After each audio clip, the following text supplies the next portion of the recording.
Okay, hope everyone can hear me still.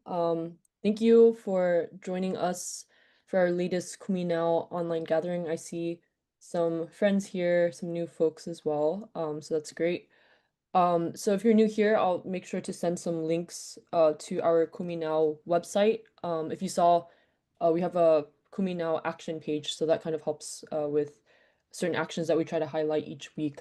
And if we have time at the end of the session, I'll also make sure to share some actions that we can do together. And I'll also link later on during the session Sabile's website as well, if anyone's curious in terms of our programs and other things.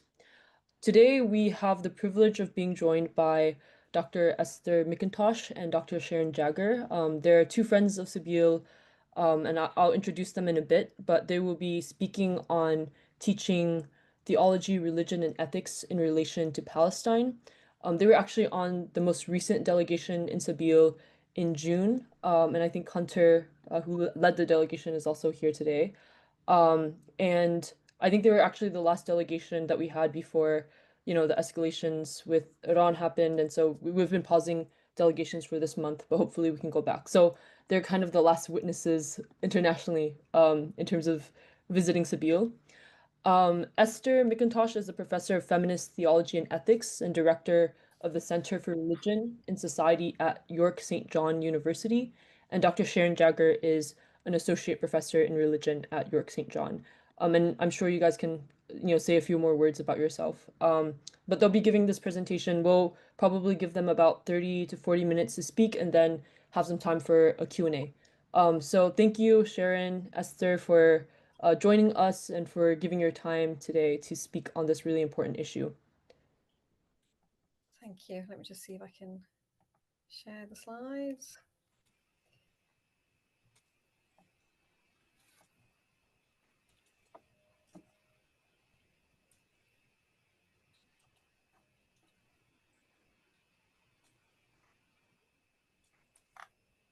Can you see the slides there? Because I can't.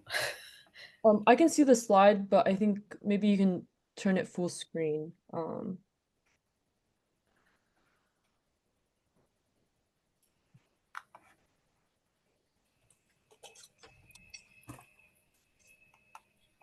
Sorry, let me try again.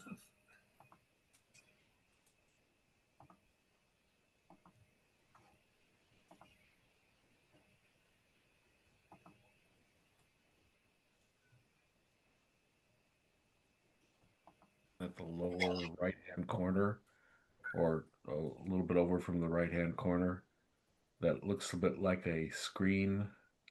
It's right next to the sliding bar, just to the left of it. If you click on that, If not, I just pulled the presentation up, if you want me to share it instead. Yeah, because it's not actually giving me any controls. It's not showing me anything Okay. on stop share or pause. Let me try to do this. Under slideshow setup, if you go to the, we can now see the whole screen. Can you see it? Okay, so I think I just shared it, so hopefully, can everyone see the screen right now? Yes. yes. Okay, awesome. So, yeah, Esther, just let me know when I can, click on the next. All right. Thanks, Tan. Okay, so as Tan said, I'm a professor of feminist theology and ethics at York St. John University, where I also direct the Centre for Religion in Society.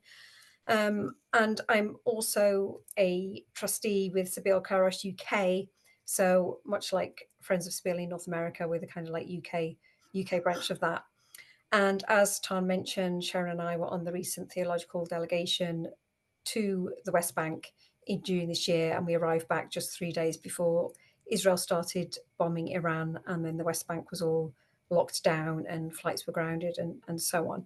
So what we're going to do today is talk a little bit about how we talk about Palestine in our teaching our students at university. We already included Palestine in some parts of our program, but we've been thinking more about the meaning of some terms that are used at our university and other universities, terms like decolonization, anti-racism, social justice. We've been especially thinking about the ways in which these terms are used since the 7th October 2023, but we were thinking about it before that. So just to give you some context, we have a 3-year undergraduate degree program. There are 2 routes through that program. One is called Religion, Philosophy and Ethics, and the other is called Religion and Theology. And we also have 2 joint honours streams, one with history and one with literature. But modules are shared across those different routes through the degree program. And we're going to talk about some of the modules and places that we bring Palestine into the conversation in that program. Just to say, the majority of the pictures that you're going to see today are ones that we took during our delegation in June. So these are from very recently, from the last month. On the left-hand side, the olive tree with the Free Palestine sign is from Issa Amro's garden. Many of you will know he's a human rights activist and was in a recent BBC documentary by Louis Theroux that was shown here in the UK. And as a result, a fire was set on his land in retaliation for doing that. And we saw the remnants of that while we were there. And that's just a date farm in the middle. But on the right-hand side, this was just if you like, a fortuitous moment for us. We were passing through by the Western Wall, the Wailing Wall. And at the time, a whole group of female IDF new graduates came out into the square and were posing to take graduation photos. And it was just quite a juxtaposition. These young women, these teenagers with their assault rifles posing for photos, whilst in the background you could see the Jewish men praying against the Western Wall. The women's section was to the right. So if you could move the slide on, thanks, Tan. Okay, and again, if you click again. Great, thank you. So level 4 is the first year of our degree program. And so a couple of modules that are of particular relevance to the context of talking about Palestine here are World Christianity and Foundations of Theology. So as you'll know, Palestine is the historic birthplace of Christianity. Jesus was a Palestinian Jew and was oppressed by the Roman Empire. Bethlehem being the place of his birth and Jerusalem the place of his death are both in the occupied West Bank. And the picture on the right with the flames there you can see is a picture of the Eastern Orthodox tradition, the Holy Fire. And what we experienced, what we saw while we were there, is that the road that used to be a 15-kilometer run between Jerusalem and Ramallah for taking that fire from the Holy Sepulchre Church to Ramallah now takes over 4 hours to drive, because the apartheid wall, which you can see in the bottom left, has been inserted directly across that main road between Jerusalem and Ramallah. So this is what occupation and apartheid looks like. And this is the impact it has, that even in these religious celebrations, their path is blocked by this apartheid wall. Palestinian Christians are not allowed to go to the Church of the Holy Sepulchre at Easter, even though tourists flock from all over the world to go to that church. We've always taught liberation theology in theology degree programs, but liberation theology tends to be taught from the perspective of Latin American theology. And what came through quite strongly for us was that we need to be talking a lot more about Palestinian liberation theology and the difference between Palestinian liberation theology and Latin American liberation theology. Even for some of our students in the UK, I think the government and the media rhetoric will use the term or the phrase Allahu Akbar when they're referring to Islamists or jihadi terrorists. And I think it's really significant for our students to realise that Christians who speak Arabic will also say Allahu Akbar, that this is just Christian, this is just Arabic for God is great. And similarly, the term Israel, we know that a lot of Christians have a sort of an emotional connection to feeling like they need to support the state of Israel because Israel is in the Bible, rather than thinking that this occurred the other way around, that the state of Israel took that term Israel from the Bible, and the Bible is now being weaponized against Palestinian Christians to support the state of Israel. But that term Israel in the Bible is not referring to the current state of Israel. And just, the picture of Mount for Isaac there with the Christ in the rubble from Christmas, Christmas 2023. I'm sure lots of you will be familiar with that picture. When we were in Ramallah, we were invited to Mother Isaac's inauguration, his installation in the church in Ramallah. And the picture in the middle is the tomb where Jesus was buried, over which the Holy Sepulchre Church has been built. That tomb was surrounded by builders while we were there, but because we had a Palestinian guide with us, he became very passionate about the fact that this is where he grew up as a child. This is where he played as a child. And now there are all sorts of places in occupied East Jerusalem he's not allowed to go as a Palestinian, even though he was allowed to go as a child.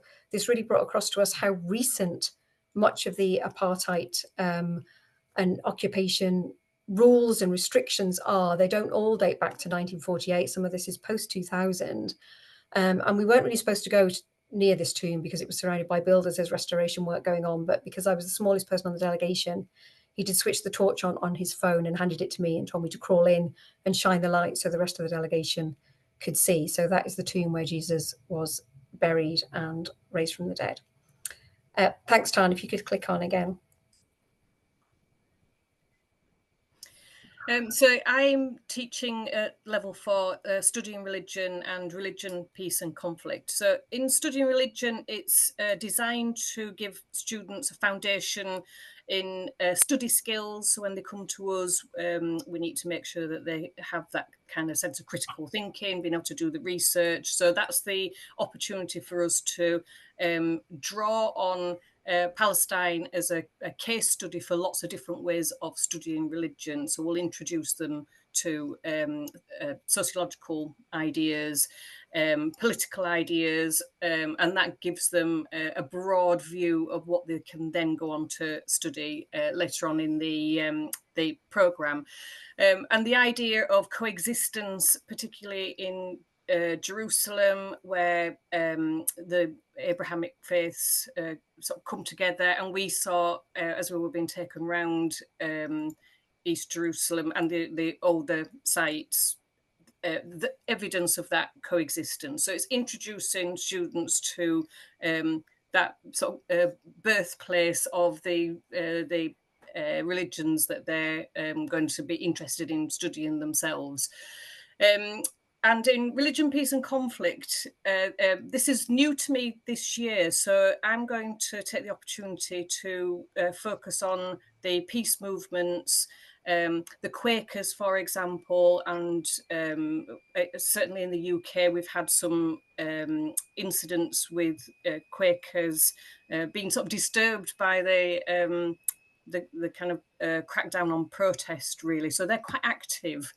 And I know there is a history of Quakers in Palestine as well. So that's allowing students to have a look at, in broader terms, the notion of people working for peace and it not being such a binary understanding of the conflict as well.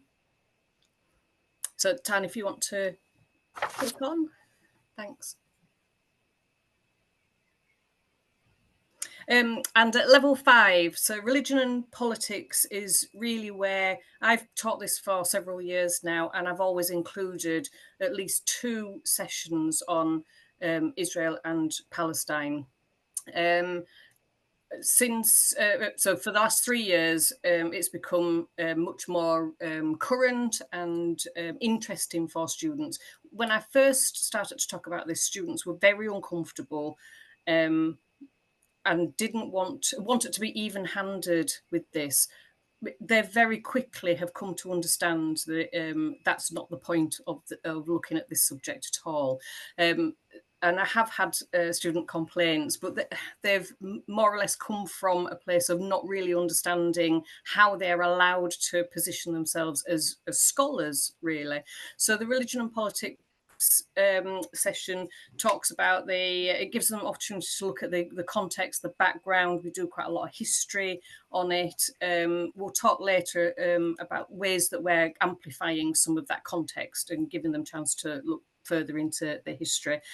We certainly talk about Christian Zionism in the US context, mostly because it's current in terms of Donald Trump and how the US foreign policy has been influenced by Christian Zionism and white Christian nationalism as well. But also we make it clear Britain's Britain's original role in the creation of Israel.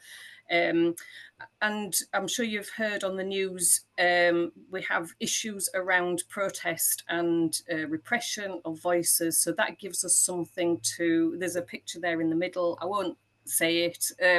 There is a certain protest group that has been prescribed, but there's still lots of activity on social media. So students will be able to wrestle with that, how that produces a context in the UK in terms of how people speak out and protest. Matters of Life and Death. So I teach Matters of Life and Death at level 5. So this is the second year of our degree programme. And in Matters of Life and Death, we look at various moral issues in applied ethics. So this builds on moral theory that the students have learned in the first year of their programme. And we start to apply it using philosophical method, defining concepts, setting out arguments, counter arguments, using critical analysis. So they can come to their own opinion over which are the weakest and the strongest arguments, the least convincing, and so on. So we try to steer them away from writing about the topic or rehashing standard arguments that they might have already come across in school. So there are various topics in this module that are relevant to talking about Palestine. So one topic we cover, for example, is war and terrorism. One of the first things I say to the students is that the Vietnam War is not called that in Vietnam. And that's usually quite an eye-opening moment for them to realize that we have this illusion of neutrality and we need to think about our epistemological bias and the perspective from which we're coming from, that even history that seems like facts is actually being presented in a particular way from a particular perspective. So in Vietnam, it's called the Resistance War Against America. So as an act of decolonization, we engage in this practice of challenging knowledge. So we talk about the definition of war and just war coming from Catholic moral theory, primarily the concepts of necessity and proportionality. And in this respect, I do discuss with the students the fact that what's happening in Gaza is not a war, it's not a conflict. We've got very asymmetrical sides here. Gaza does not have an army, and the Geneva Convention, the ICJ and Amnesty International have all been quite clear that what's happening in Gaza is a genocide. According to the Genocide Convention, this is the deliberate destruction of a nation on ethnic, racial, or religious group. And so we don't shy away from talking about that terminology. We do also highlight the fact that the definition of terrorist is ambiguous, and that states tend to refer to themselves as acting in defense, and they refer to others as engaging in acts of terror. Others who might call themselves liberationists or freedom fighters, for example, will be called terrorists by governments. Margaret Thatcher, one of our former prime ministers, called Nelson Mandela a terrorist during the time of apartheid in South Africa. So who is the real terrorist is a question we ask. The chart on the left bottom of your screen there gives the UN statistics up to 2020 and shows that 5,590 Palestinians were killed at the same time as 251 Israelis. And the Israeli human rights organization B'Tselem also has reported that between 2000 and 2014, over 8,000 people were killed, but 7,000 of those, 87%, were Palestinian. And we know the current death toll since October 2023 is up in the 60,000s of Palestinians, compared with 1,000 Israelis. One of the key topics we talk about in this module as well is civil disobedience. So I've been teaching students about civil disobedience for some time. We discuss whether we actually have a moral duty to break the law when the laws are immoral. Nobody now criticizes Rosa Parks for breaking the law or criticizes Martin Luther King for engaging in civil disobedience. So up to now, I have talked about Palestine Action as being a group that engages in non-violent direct action in an attempt to stop the genocide in Gaza by disabling arms factories. As Sharon mentioned, the UK government has in the last few days prescribed Palestine Action as a terrorist organisation.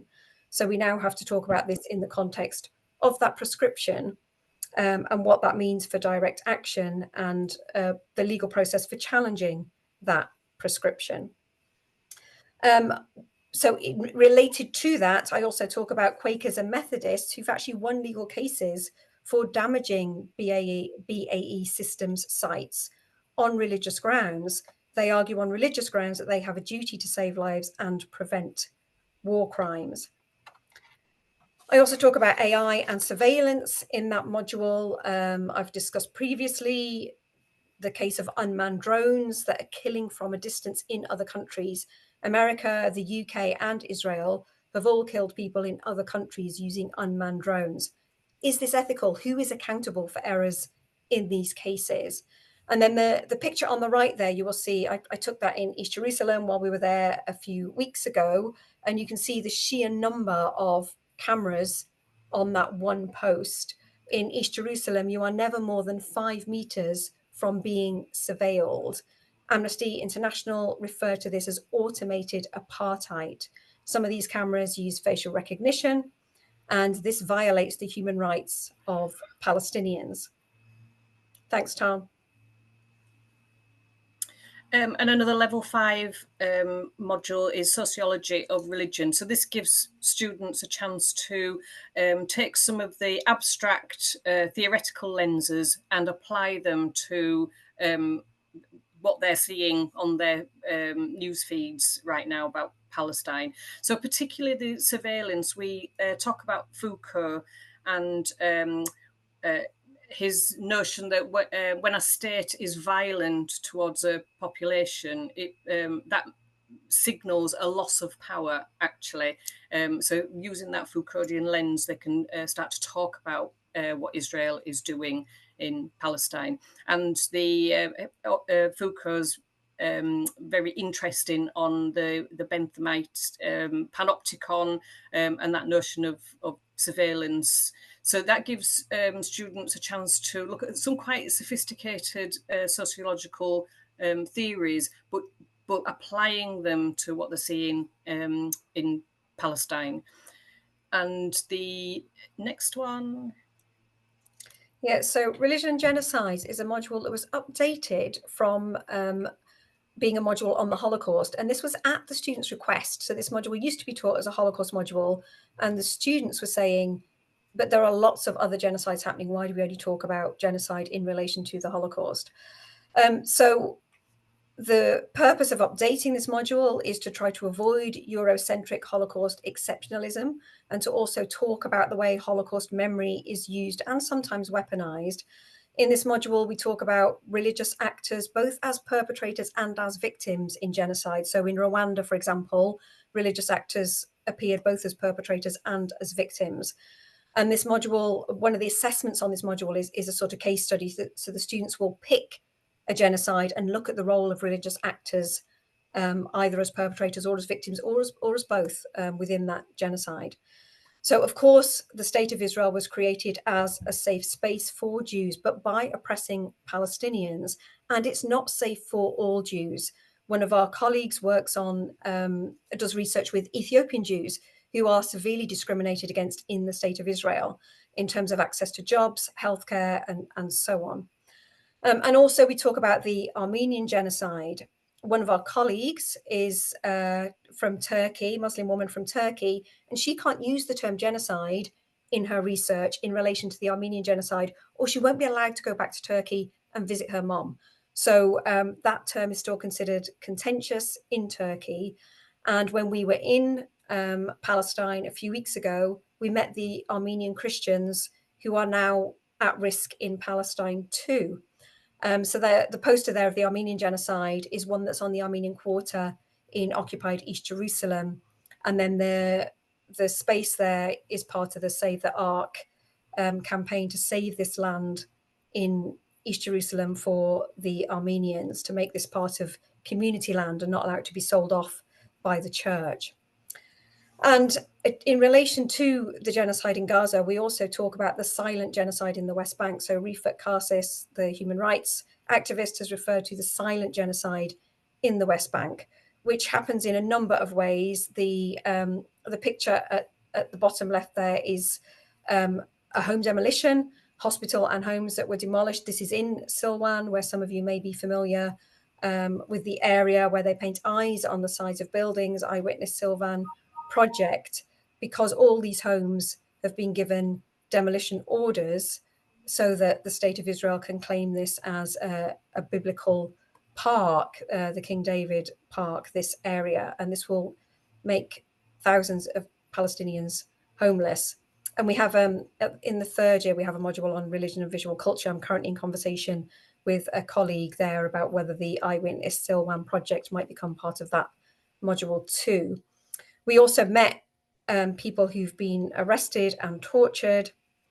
And we also know of shootings by the army and by settlers in Jenin, in Hebron, in the Ida refugee camp. The picture in the middle at the bottom there is the watchtower and the wall that is right within the Ida refugee camp. And teenage boys have been shot in their own homes and in the streets of the Ida refugee camp from that watchtower. And then afterwards, the Israeli army has said they were shot by mistake. Thanks, Tom.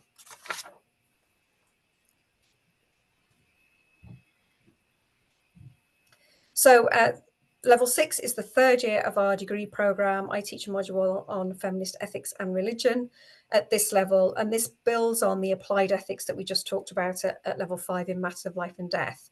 So for feminist ethics, issues such as gender-based violence and reproductive rights have been key issues for feminism for decades. But the West, or the global North, has been critiqued for its lack of intersectional awareness in relation to these issues. Indigenous and colonized people have been forcibly sterilized in Canada, Australia, South Africa, and so on. So a social justice and anti-racist approach to these issues means considering class, race, and it means expanding solidarity. So we move beyond a neoliberal individualism. The students are very keen to talk about human rights and what are my rights. And I try to impress on them that ethics means moving beyond that individualistic approach to rights. Rights can be helpful in a legal sense, but solidarity is much more than focusing on your individual rights. We need to talk about equitable access. But there has been relative silence of feminism on Palestine, even while reports of sexualized violence and repricide are widespread. So repricide refers to the aspect of the genocide that's connected with reproduction. So women in the West Bank giving birth at checkpoints, women in Gaza having cesareans without anesthetic, fertility clinics being bombed, and so on. The Independent International Commission of Inquiry, which the headline from that is in that picture there,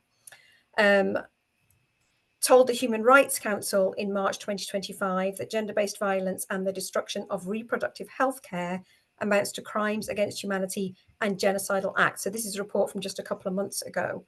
So Palestine is very much a feminist issue, and we should be talking about it in feminist ethics. In fact, feminist theologians in the 60s to the 80s to the 90s really saw the connection more clearly between feminist ethics or feminist theology and Palestine. So Rosemary Radford Ruether, a very famous American feminist theologian, she wrote the foreword to a number of books in Palestinian liberation theology in the 80s and 90s. But most students who study Rosemary Radford Ruether do not hear about that aspect of her work. So I was working on the silence of feminist theology in relation to Palestine just immediately before we went to Palestine on the delegation. I was giving a paper in Canada at a conference there talking about this issue. But while we were there, this was reiterated to us. Where are the feminists? Why are they silent on this issue? Thanks, Tom. And religion and globalization, that's an opportunity to look more broadly at the Palestinian diaspora, and particularly in relation to some of the conversations we had about Palestinian theology, the question of how Palestinian theologians who don't live in Palestine, who live in all sorts of parts of the world, how they can come together, and how they can then speak outwards as well as inwards. So that religion and globalization module gives us an opportunity to explore that. And the dissertations as well. Lots of students start to think about their dissertations as they're moving through the programme, and a lot of them will end up wanting to take one of these aspects and look more deeply for themselves. This is an opportunity for students to really follow up and deepen their understanding of one particular aspect of what we present to them. So we will really encourage them to consider some of these broader issues, and then going more deeply as independent scholars. And that's in the 3rd year. Okay, so just to sort of round off then, in other parts of the world, colonization and apartheid is now considered shameful. So why is this not the case for Palestine? As I mentioned at the beginning, universities claim that they're doing decolonizing work, that they're doing anti-racism and social justice work. In our own university, as in many others around the UK, it's been very supportive of Ukraine. It flew a Ukrainian flag from the building you can see in the backdrop to my screen here. It has a collection for Ukraine, but it's very hesitant to talk about Palestine. Is this Islamophobia? Is it racism? Is it to do with the Eurocentric idea of a white Jesus and various missionary endeavors connected to that? One of our graduate attributes is that our students are supposed to be globally aware. So we want to bring the concept of decolonizing Palestine into that conversation about decolonization at the university. Thanks, Tom. The student feedback's been really interesting. So I did mention I had a couple of complaints a few years ago, but now the context seems to have changed, and students have specifically fed back to our head of school that they want more information about the context of Palestine. They recognise that people are talking about it and it's coming up in their modules. So they're now asking, right from the beginning of their programme, can they have access to much more information that they can have a look at? So we've taken that as a positive thing and a green light. So we're building, we use a platform called Moodle. So we're building a Moodle module that will be accessible to all our students and potentially university-wide as well, that will break down some of the history, the context, the politics, the different actors and voices, so they will have access to specific reading lists, and they can then follow their interests. They can look at the news and then go to that Moodle site and fill in the gaps in knowledge that they might have. So we're going to spend the summer building that, and that can be an ongoing repository of information. I'm delighted that we got that feedback, because that means that the school itself is invested in us providing that as a repository of information. We also have it's a sector-wide agenda that asks us to put in to all our modules work-related experiential learning, which means we look at our assessments and try and tailor them to something that might be the students might experience in the world of work. That is actually an opportunity for us to include perhaps Sabeel or Sabeel Kairos, or organisations that are working in to raise awareness or working directly in Palestine, and to ask students to perhaps do an assignment that helps a particular organisation, whether it be research, writing up a report. So that's a really excellent opportunity for us to bring students into contact with organisations that are currently working. That probably needs some discussion and working out in partnership with other organisations, but that could be quite a long-term thing that we embed into several of the modules we've talked about. Yeah, and part of what we'll be doing over the summer as well is like adding to our library resources and reading lists, and these two books here by Mitra Raheb and Naim Atik, which some of you are probably familiar with, just very accessible and give quite a clear account of the history, the land, the people, and the way the Bible's being used, as well as the history of Sabeel too. So we'll be recommending these resources. Okay, thank you, Tom. Thank you so much, Esther and Sharon. This was a really wonderful presentation. Let me stop the share so we can just have any questions. If you guys have questions, please put it in the chat and I'll make sure to relay it to both Esther and Sharon. In the meantime, I'll start off with a few questions. I think the first question that I have, I think you kind of provided some of the context of, there's been a repression of freedom of speech within the academy. There's a paralyzing effect in the academy, and a crisis really in these academic institutions. And kind of given the fact that you're teaching almost in opposition to what the broader mainstream academy is promoting, what do you see as the future of academia and in light of this crisis right now? Yeah, that's a really good question. And a tricky one. I think we're at quite a tense moment. It feels like if enough people are prepared to stand up and engage in civil disobedience or to challenge management at the academy, then we can keep doing what we're doing and we can continue that work and those voices. But if people hide behind their fear, then the repression just gets worse and worse and worse. And so I feel like we're at a bit of a crunch point here now in terms of seeing how people respond. I'm on weekly demonstrations in Leeds where I live, and those demonstrations have remained strong since October 2023 until now, week in, week out. And at various points, there have been attempts to repress those, and it's not worked because people are determined to carry on protesting. At the university, at our university, the first ceasefire event we called was in November 2023. We were kicked off campus, we were locked out, the police were called, I was threatened with disciplinary action and so on. But they didn't actually have any background to their claims in their attempts to repress us. So other events since then we have held on campus, but there's an increasing use of bureaucratic hoops to make us jump through more bureaucratic hoops than we had to, for example, for organizing things to do with Ukraine. So there's a different way of kind of hiding the repression, if you like.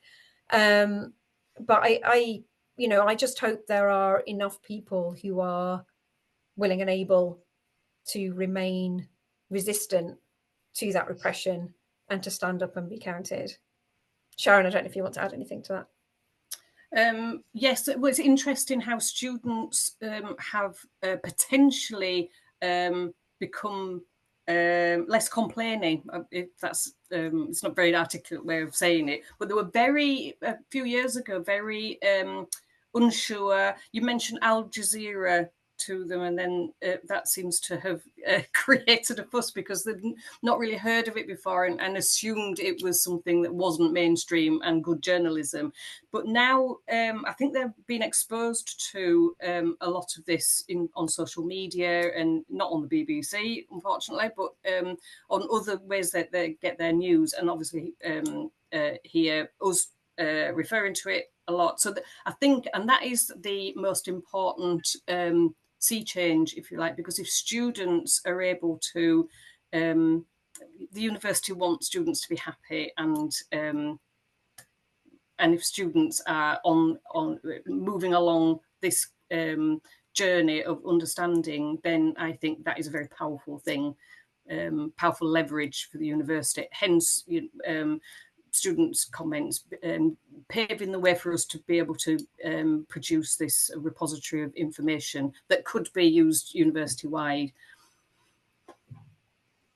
Thank you both. Another question I have is, you guys recently went on a delegation with Sabeel, so I'm curious of your reflections on the use of, in-person learning and going on the ground and witnessing and interacting with communities. How has that kind of helped shape the way you guys will approach teaching in the future, but also like what's the benefit for students of doing this, and do you see any benefit of having delegations of this kind? Thanks. Yeah, I think the delegations are really important.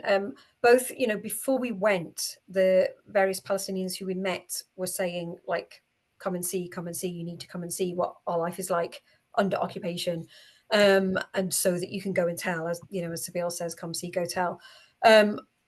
So we felt it was important to go for that reason. Whilst we were there, it became very clear that it doesn't matter how much you watch pictures on the news or online of the apartheid wall and how much you read and how much you know, the actual experience is qualitatively different. And so we now feel like, we have something more of that experience. Obviously, going in through Jordan and having to go over the bridge gave us just an inkling of what it's like for Palestinians and what they have to go through all the time, being taken around by Palestinians who were able to tell us about, like I was saying, about places they used to be able to go as children, now they're not allowed to go, how recent all of this is and how it's all been allowed to happen without the international community doing anything. But then also places like, Ida refugee camp that are, refugee camps that are 70 years old, and yet people are still in refugee camps, still wanting the right to return. So seeing all of that in person gives us more of an insight into what we're talking about, and I think in some ways gives us more credibility in terms of talking about it. Quite often on a demonstration, people shout at you, well, why don't you go to Palestine then? And to be able to say, I just did, sort of takes away what they think is the sting of their comment, and enables us to talk about it from that firsthand experience. The difficulty for us in getting students, I would love for our students to go and experience it firsthand.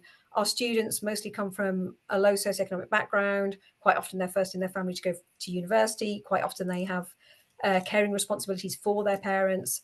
We live in the north of England and they can't afford to go to London, let alone go anywhere outside of the country. So it's not really possible for us to take our students to Palestine. But to be able to show them pictures that we took while we were there and to be able to talk to them about people we met while we were there just adds a kind of another layer of credibility to what we're doing. And I don't want to engage in hyperbole, but I'm going to.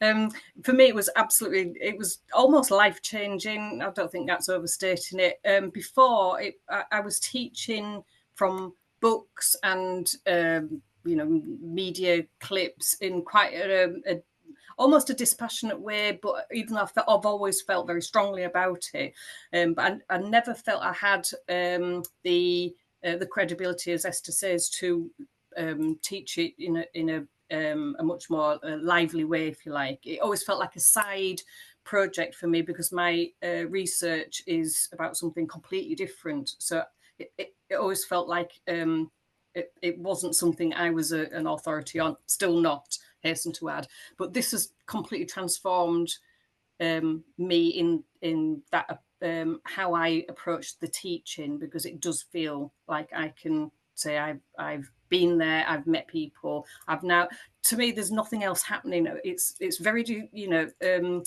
very interesting how I've become much more engaged in the books that I've already bought but never read, in following social media, commentary, and so now I feel like I am on a journey myself that I want to bring students on. So I mean, you can't replace that. You can't do that without having been and seen things and met people. It has just completely transformed my approach, and it's also helped us be able to put other resources together, like doing a podcast that people are actually interested because we've been, rather than it be some academics have written some papers on it. It's a much more lively thing to be able to talk about that engages people. Yeah, thank you both for your reflections. I think Hunter has a great question here. He says, can you help us think about the implications of the added responsibility educational institutions bear, given their primary commitment to formation? And he's thinking specifically for places of formation of religious and community leaders.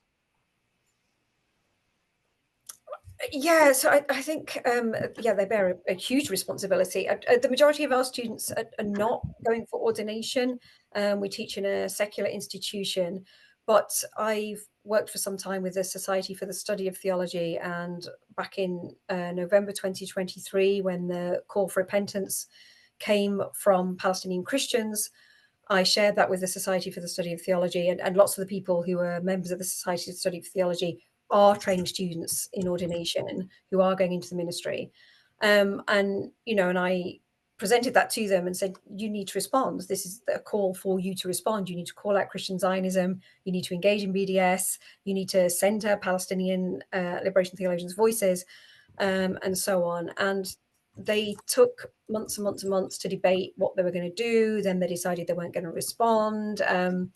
So in the end, we progressed this to an open letter, which gathered a lot of signatures. And we then sent them the open letter and said, look, there's now an open letter calling on you to respond.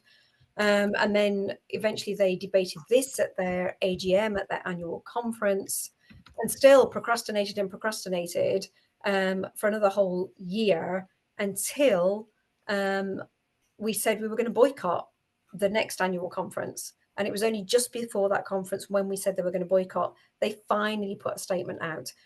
It doesn't go as far as I would like it to.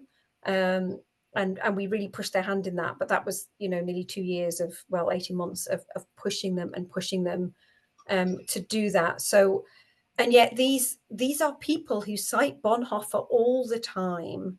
Lots of them call themselves ethicists, or they call themselves decolonial scholars, and they cite Bonhoeffer, they cite Martin Luther King, they praise these people for standing up against repressive regimes, and yet they themselves are being silent on Palestine. And we even met, there are even some people who said to us, well, we can't sign your open letter because we have Jewish friends. Many people who signed the letter were Jewish, and we have to explain to them that what they were saying was anti-Semitic, that us criticizing the state of Israel was not anti-Semitic, but then them claiming they couldn't sign the letter because they have Jewish friends was actually anti-Semitic, because they are implying that all Jews agree with what Netanyahu is doing, and they do not. And several of them had signed our letter calling that out. So I think, the theological education institutions that are training people for the ministry have a huge responsibility to call out the weaponizing of the Bible against Palestinians, including Palestinian Christians, and they're just not doing that. We ended our open letter with silence is complicity, and yet the response to that was, we disagree. And I'm sorry, well, you can't disagree. Like, silence is not neutral. Silence is complicity. Yeah, I can see Sharon also answering some of the questions in the chat, so that's good for us. I don't know, Sharon, if you have anything to add before I go on to the next question, but sorry, I was really distracted typing. yeah, no, we appreciate you answering some of the questions in the chat, since usually we can't get through all of them. So, but another question, well, I guess I wanted to talk a little bit about the specific delegation you were on, because for folks who don't know, it was a delegation that had multiple theological educators from different contexts, including the US, Canada, and parts of Latin America. So I wanted to hear some of your reflections on, you know, whether it was beneficial to have kind of this global outlook and perspective on theological education in these different, spots in the world, and where you see the collaboration between, British institutions and other institutions globally, and what that future could look like in terms of collaborating on religion and ethics and theology. Yeah, thank you. It was really interesting, engaging, being in a group of mixed people from different parts of the world in that way, particularly because theology is quite different in different parts of the world. And the way theology is taught is quite different in different parts of the world, and maybe not everybody was aware of that before the delegation. So I think the fact that we teach theology in a secular institution was a bit of a shock to some of the American theological educators, because church-state separation is a very different thing in America from in the UK. And so, the way we teach theology is very different too. So that was really interesting to be able to have that conversation, to be able to share experiences, and I think to continue this work together from our different perspectives, you know, and our colleagues there from Guatemala and Peru had very different experiences again. And one of the striking images for us when we were passing through occupied East Jerusalem was that some of the Israeli flags were hanging next to Argentinian, Uruguayan, Peruvian flags. And that was something we hadn't expected, that our colleague from Peru was able to explain to us a bit more about how Zionism operates in those countries. Christian Zionism is much, much bigger in America than it is in the UK. And Mitri Raheb talks about the different forms that Christian Zionism can take in that Decolonizing Palestine book. And I think what we find in the UK is more of the kind of emotional kind rather than the very kind of fundamentalist or biblical literalist kind, that quite often Christian Zionists in the UK, they don't know very much about the history of the state of Israel and Palestine. And they just have this kind of vague, what they feel is like a vague emotional connection, as I said, with thinking, oh, but Israel's mentioned in the Bible, so shouldn't we stand by the state of Israel? And so that really needs unpacking for them. Whereas Christian Zionism is feels like it's much more front and center in evangelical Christianity in America, and also in those Latin American countries that I mentioned as well. So being able to share those experiences and then being able to, you know, continue after the delegation, sharing the ways in which we are now disseminating our experience through blogs and podcasts and publications, and the ways in which we teach theology.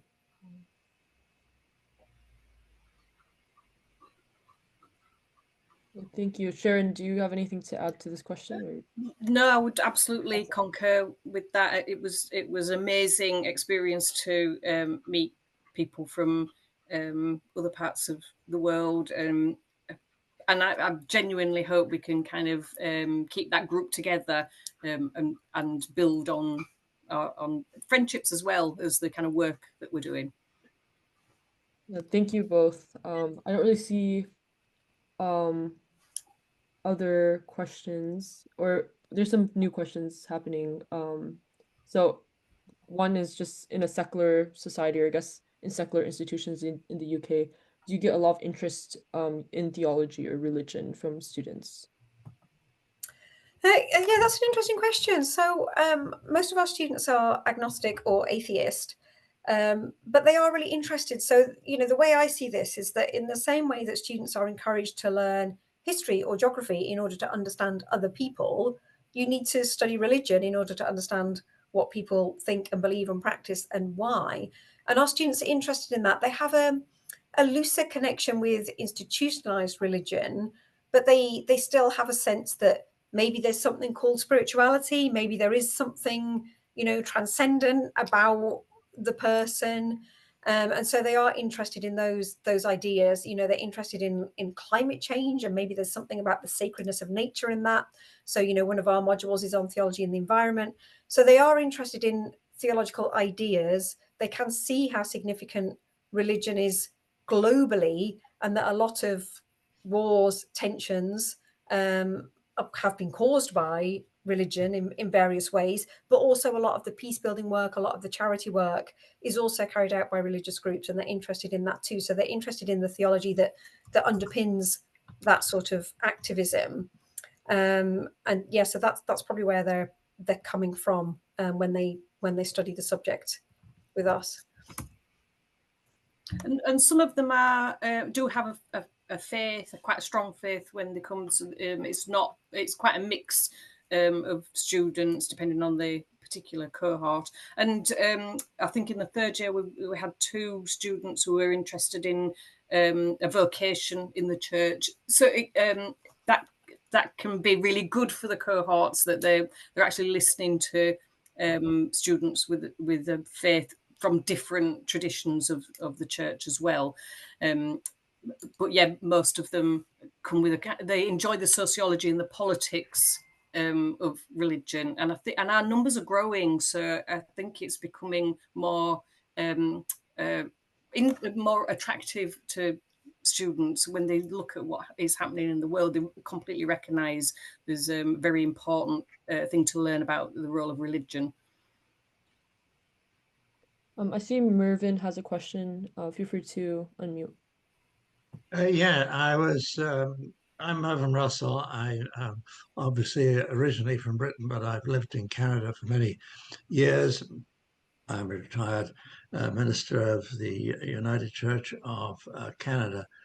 So I was very disappointed in what you had to say regarding uh, people who are training people for the ministry and their unwillingness to see Palestine as uh, uh, uh, an instance of major injustice.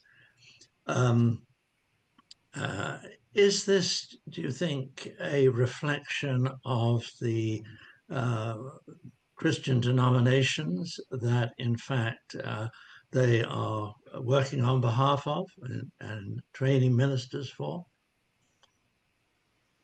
Yes, essentially. I think a lot of them feel the need to kind of toe a party line, and so they need someone higher up in the denomination to come out strongly, speaking in support of Palestinian rights, for them to go along with that. But I also think it's wider than that, and I think it's about neoliberalism that has invaded academia as a whole, and people are very much more caught up in their individual concerns, rather than thinking about collective solidarity. And I find that quite disturbing, especially when they're talking about ethics. May I say then, I mean, that is not the situation in Canada. The mainstream denominations here are pretty strongly pro-Palestinian rights and have strong critiques of the relationship between Israel and Palestine. I mean, certainly the tradition that I belong to here, the United Church of Canada, that is the case. Some of the strongest letters I've heard or read going to our government have come in actual fact from the executive of the United Church of Canada. Yeah, and that's really great to hear. And the colleagues in Canada I was at the conference with just before we went were talking about that United Church in Canada has been really strong. It's not true of all the denominations in Canada, but because we have a state church here, it's been a real disappointment to us that the Archbishop of Canterbury, who was Justin Welby, now they're looking for a replacement because he's resigned for other reasons. But the Archbishop of Canterbury, every time he speaks, he has the ear of the press, and yet he's very mealy-mouthed. The concept of speaking truth to power has been very much watered down in relation to the state church, and it's taken a lot of hard work to push him to criticize the state of Israel, and to really speak strongly for Palestinians and even to meet Palestinian Christians. And he was moving along that path. And Sabeel Kairos, who I'm a trustee with, have been working quite closely with the Anglican Church to push him in that direction. But then just when he started to move more positively in that direction, he then resigned. So yes, so the Church of England still has not said very much at all. The Quakers have been much better, and the Methodists are moving in the right direction. But yeah, there's very little coming out from the majority of denominations. Just a quick word about the Theological Educational Institutes. Part of another project that I've done, I was involved with some teaching in one or two theological institutions for clergy people, and they welcome new ideas. They seem to be stuck. They can't even cope with feminist theology, which is not mainstream in their teaching. So some of them have to really stretch their programs and invite people in. So that's possibly a piece of work that we could be involved in. And I certainly think there's some research to be done in terms of small groups of Christians who are speaking out regardless of what their church environment allows them to do. So somebody mentioned Reverend Sue Parfitt in the chat. So that's what a brilliant example to kind of rally around. So I think there is research to be done on individual or small groups of visible Christians who are speaking out regardless of the institutional church. And I'm talking about the Church of England. Thank you, Mervyn. Thank you for your question, and thank you, Esther and Sharon. We're approaching the end of the hour, so I just first of all wanted to thank you guys for the insights, and I hope that your work will continue to bear more and more fruit in the coming school years, or academic years. And yeah, we thank you for your solidarity and your important work. I wanted to switch just in the last few minutes to speak about some actions. Because you guys are both located in the UK, there's actually one action conference happening in 17th of July next week that will be thinking about the 20-year anniversary of BDS. And it's happening at in London, Central Hall, Minster. Sorry, I cannot pronounce some British words. And so I'll put the link there if you know anyone who is based in the UK in this call want to attend. And that will be kind of a conference that will think about formulating action, nonviolent action, escalating BDS within the context of the UK. So I think that's a concrete action that I think might be a good uh, transition to the presentation you guys had. I don't know if you guys have any actions you want to share in your own context as well, to let people know. But that's just one that I wanted to let people know of. And then there's also a petition, the Sarajevo petition that recently came out, and we're asking people to sign. Some people in Sibiu were involved in this process, so I'll just share that link. If you can sign that, it's based on the Tribunal, Gaza People's Tribunal. So you can sign that. And thank you again, Esther, Sharon. If you need to leave, feel free to leave, but I'll stay on for a few more minutes in case anyone has comments or thoughts to say about actions. Thanks very much, Tom. Thank you. Thanks, everyone.